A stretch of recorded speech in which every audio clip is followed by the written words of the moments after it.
Today we have a problem which is 2019 Aime I problem 8. Let x be a real number such that the 10th power of sine of x plus the 10th power of cosine of x is equal to 11 over 36. They want to find the sum of their 12th power. So for this problem, a really good generalization is to use recursion, since it will be really tedious to algebraically manipulate this and get the answer. So first we know that sine square x plus cosine square x is equal to 1, right? Sine square x plus cosine square x equals 1. So therefore, this motivates us to think about let f of x be equal to a to the x plus b to the x, and which a and b are sine and cosine respectively, and g of x be equal to a to the x times b to the x, for which a is equal to sine theta sine x and b equals to cosine x.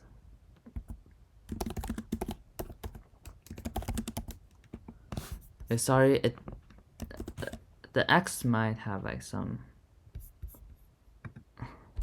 duplicate. Okay, so I'll probably just let it be x1 and y1 and cosine x1.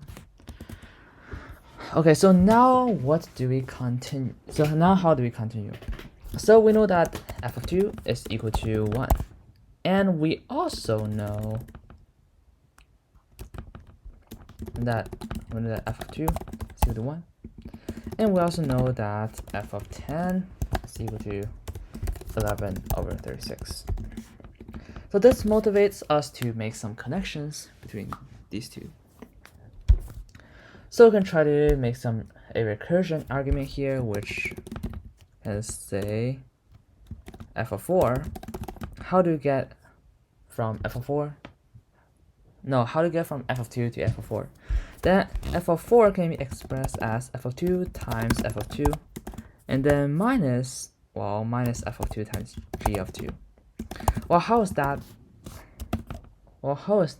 happening?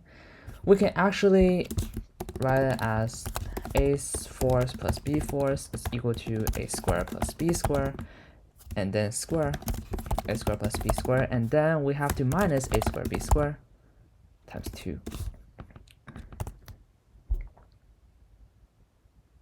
Right?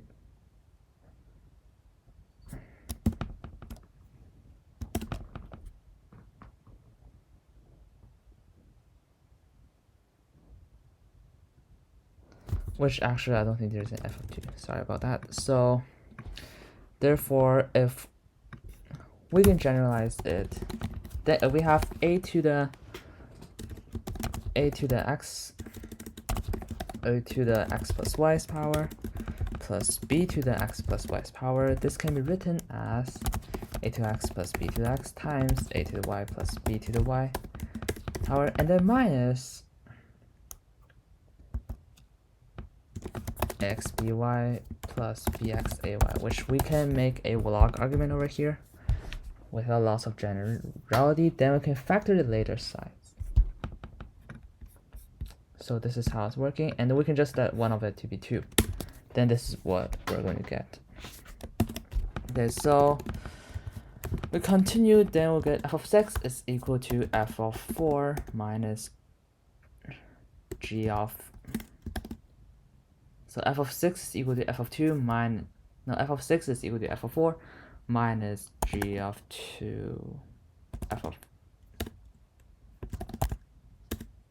square b square times a square plus b square, yeah. Since we're basically just doing it that way, and because we're multiplying by f of 2, and f of 2 is equal to 1, then this is just equal to f of 4 minus g of 2, which is equal to 1 minus 2g of 2. No, f of 4 is equal to f of 2 times f of 2 minus 2g2, and this should be 3g2.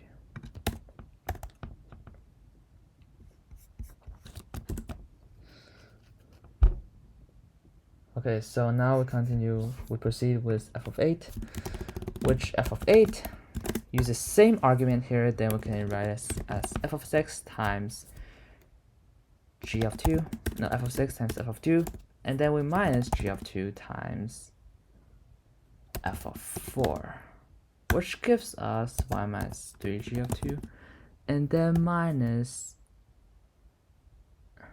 g of 2 times y minus 2g of 2, which gives us y minus 3g of 2, and then minus g of 2 plus 2g of 2 squared. Correct me if I'm incorrect.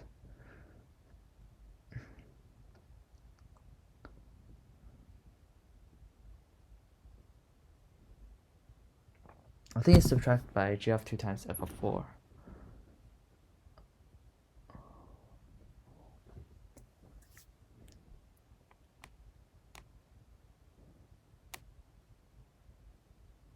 Which is equal to 1. Which is equal to 1 minus 4g of 2 plus 2g of 2 squared. Now we have the exciting part, which is f of 10. It's equal to f of 8 minus g of 2 times f of 6, which is equal to 1 minus 4g of 2 plus 2g of 2 squared, and then we can minus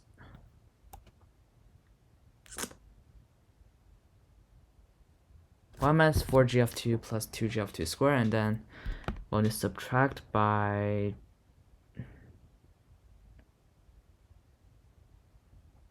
g of 2 times f of 6.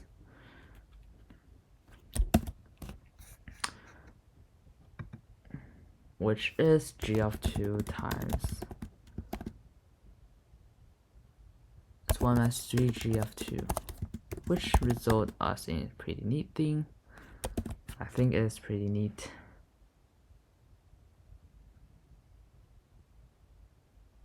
Which is equal to 5g of 2 squared plus 5g of 2 plus 1 minus 5g of 2.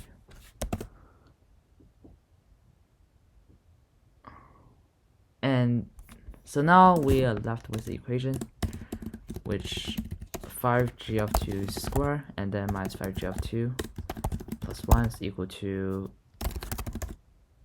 11 over 36. So we subtract to the side, which gives us 5g of 2 squared minus 5g of 2, and then minus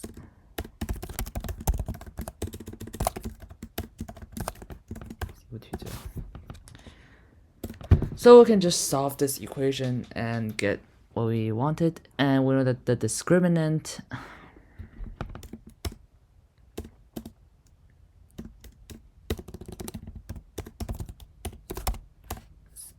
delta is equal to 25 plus, no, it should be plus. Therefore, it's 25 minus 500 over 66, which is equal to 100 over 9.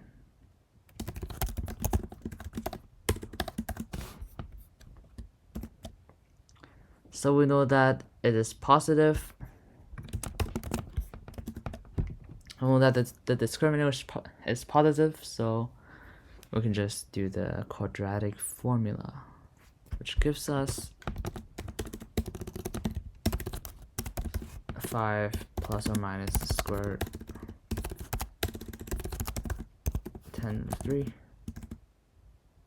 and then divide by 10.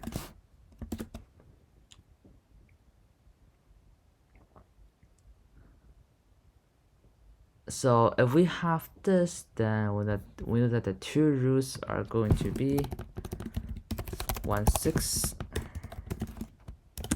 and 5/6.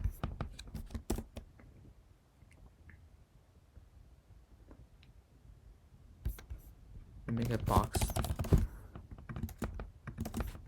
So these are the two roots. However, we can only literally choose one.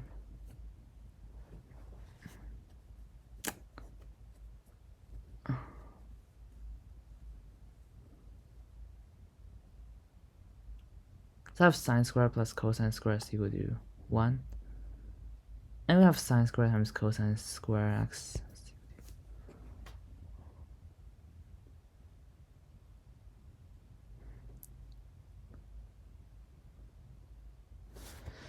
However, I think 5, 6 is too big.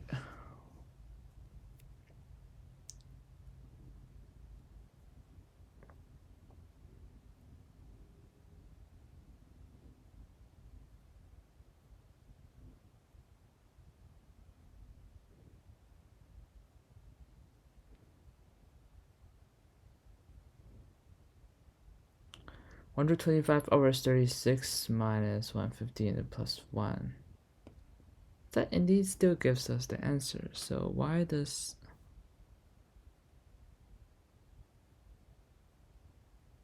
Oh yeah, but for like any other of these, we have like two positive things, but then we subtract 5 or 6, which will get a negative answer. So we can literally eliminate 5 or 6. So we have 1 or 6 as our solution. So let me just delete this one. And now we just have to plug it back in. So we have f of 12, which should be pretty clear. F of 12 is equal to f of 10, and then minus f of 2 times, no, g of 2 times f of 8, which gives us 11/36 minus, we just want to evaluate f of 8 out. 1 minus 2/3, 1/3, and then 1/3 1 plus 1/18, which gives us 7/18.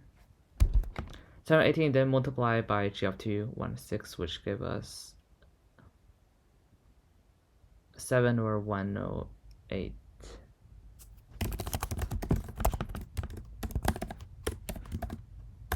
Which gives us 26/18, which can be simplified, giving us 13/54. So our answer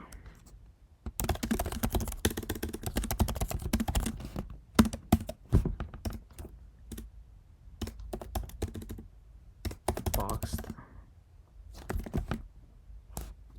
7, since it's wanting to ask n plus n.